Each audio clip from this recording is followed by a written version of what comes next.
Sur Wikipédia, on apprend que le lingala est une langue bantoue.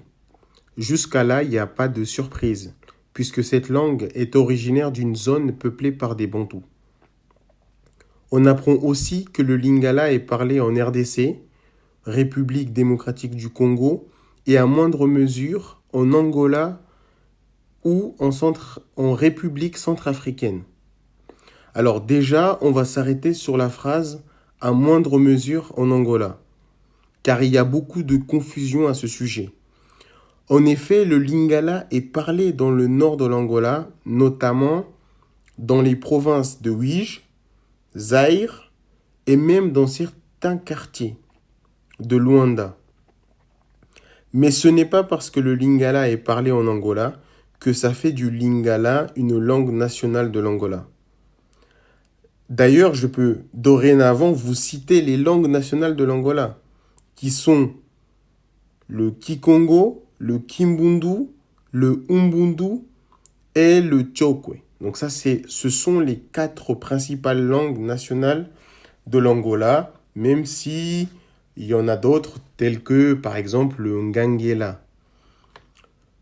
La question qu'on doit se poser maintenant, c'est de savoir comment se fait-il alors que le lingala est parlé en Angola. Donc pour répondre à cette question, il y a plusieurs réponses. Le premier point est que l'Angola a connu 2 guerres. La guerre d'indépendance face au Portugal de 1961 à 1974 et la guerre civile entre 1975 et 2002. C'est justement lors de ces 2 guerres que beaucoup d'Angolais se sont réfugiés à Kinshasa, la capitale de la RDC.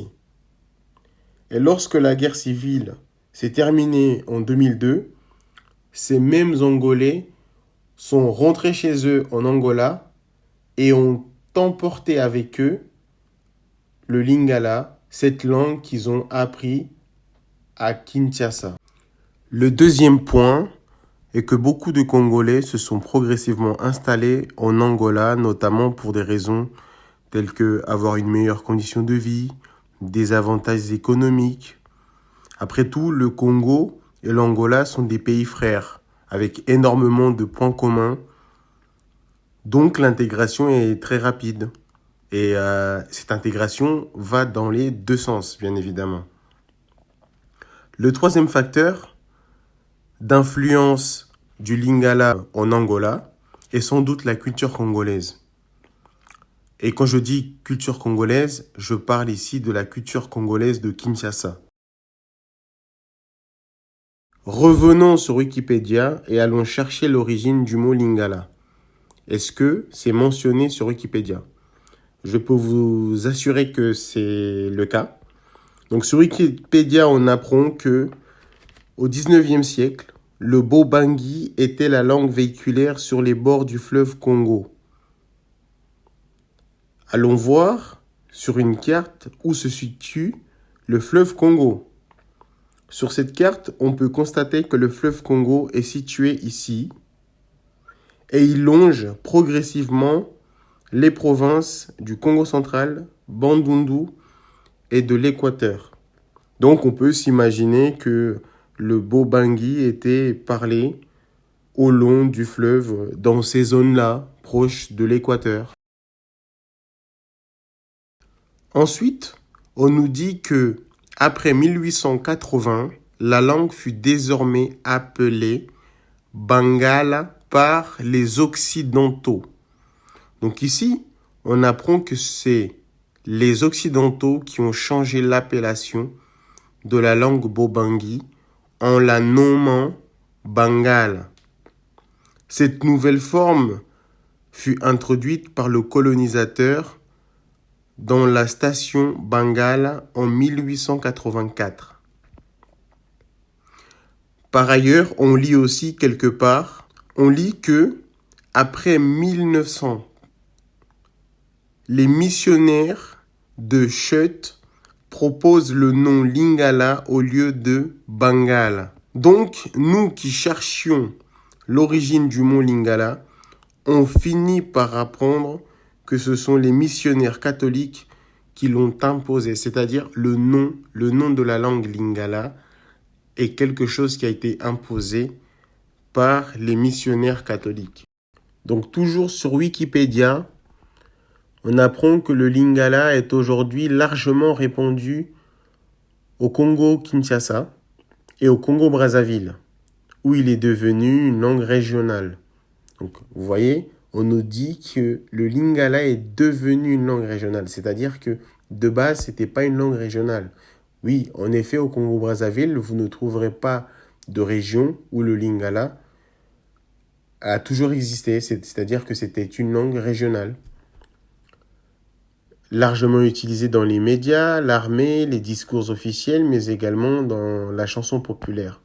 Outre le français, c'est l'une des 4 langues nationales du Congo-Kinshasa, à côté du Kikongo-Yaleta, du Swahili et du Chiluba. Le lingala a progressivement supplanté le Kikongo-Yaleta à Kinshasa, où ce dernier était pourtant la langue véhiculaire. Donc nous allons nous arrêter sur cette phrase qui est très très importante. C'est que le lingala a progressivement supplanté le Kikongo-Yaleta à Kinshasa, où ce dernier était pourtant la langue véhiculaire.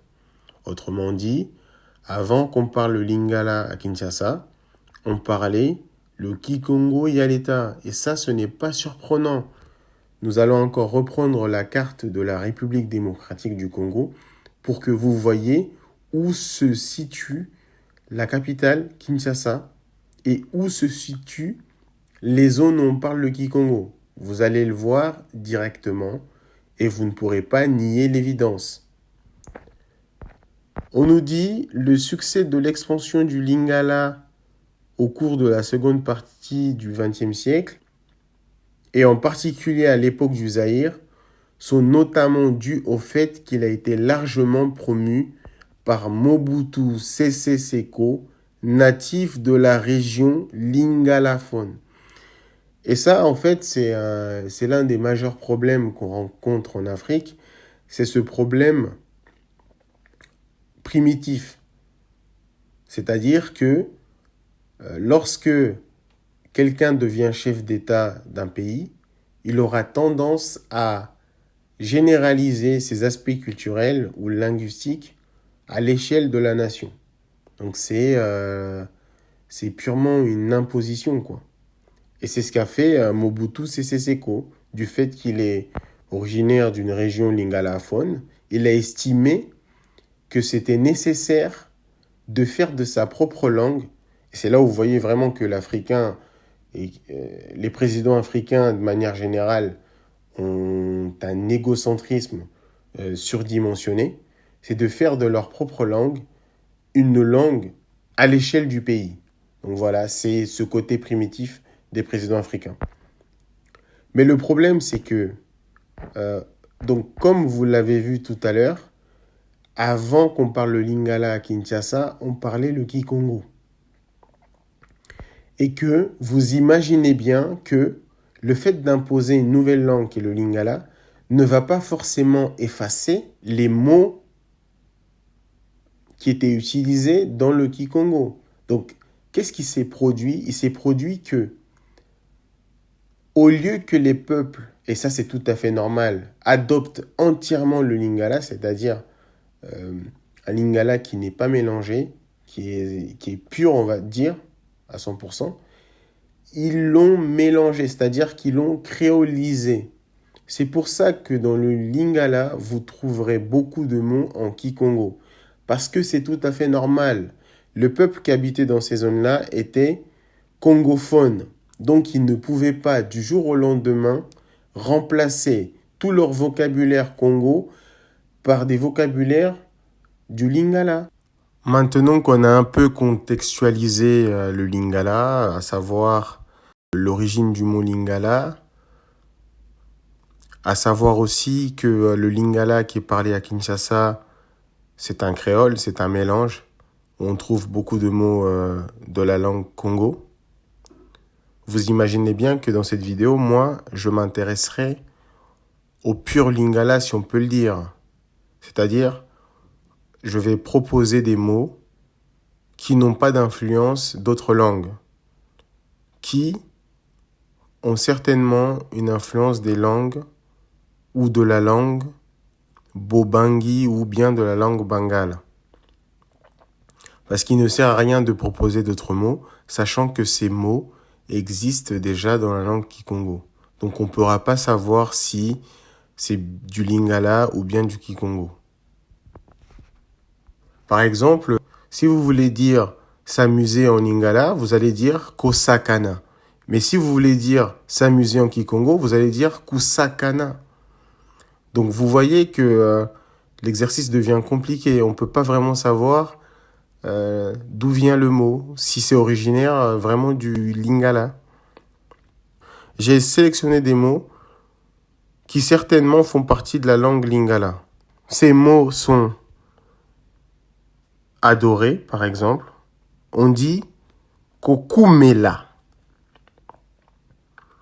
Lorsque quelqu'un demande de l'aide, il dira lisungi. Quand on veut dire aider, on dit du coup kosunga. Pour dire aimer, on va dire kolinga. Si quelqu'un veut dire alors que, il dira nzokande. Si quelqu'un veut dire amener quelque chose, il dira komema. Pour savoir dire le mot ami, il faut dire moninga.